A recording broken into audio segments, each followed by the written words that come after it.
For those that don't know, LRO is the Lunar Reconnaissance Orbiter. It's a NASA spacecraft that's been orbiting the moon since June of 2009, taking high-resolution pictures of the surface, measuring the precise topography of the lunar surface, thermophysical properties of the surface, the radiation environment, the abundance of hydrogen on the surface, basically creating a high-resolution 3D archive of the properties of the surface of the moon.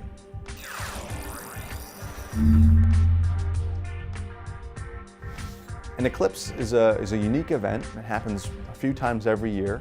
It's when the Earth, the Moon, and the Sun are in precise alignment. So during a lunar eclipse, the Earth passes between the Moon and the Sun, and the Earth's shadow is cast upon the surface of the Moon. So it looks like the Moon disappears into darkness for a brief period of time. They're special because they only happen a few times every year, and you have to be in a very special location on the surface of the Earth to be able to see it. So not everybody gets to see an eclipse when they happen.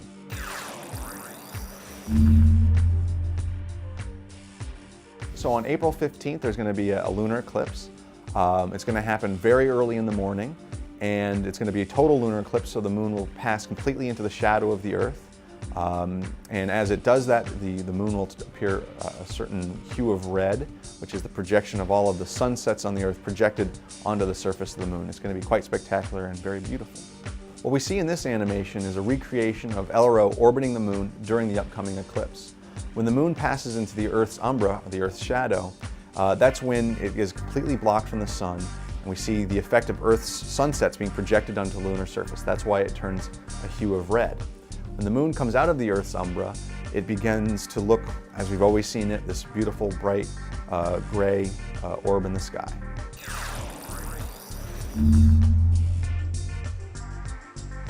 So the eclipse is going to affect LRO in one very important way. LRO's batteries are charged by solar energy, and so during an eclipse the moon and the LRO spacecraft are going to be in darkness for a very long period of time, so the battery won't get to be charged.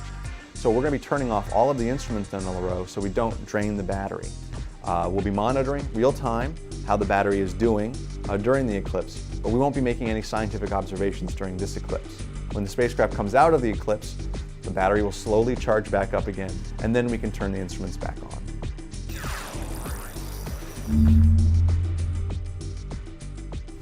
Well, the best way to prepare for this eclipse is to first find out when it's going to be happening in your local area, and then find an area that is free of obstructions, tall trees, buildings, in an open field that has a clear view of the sky.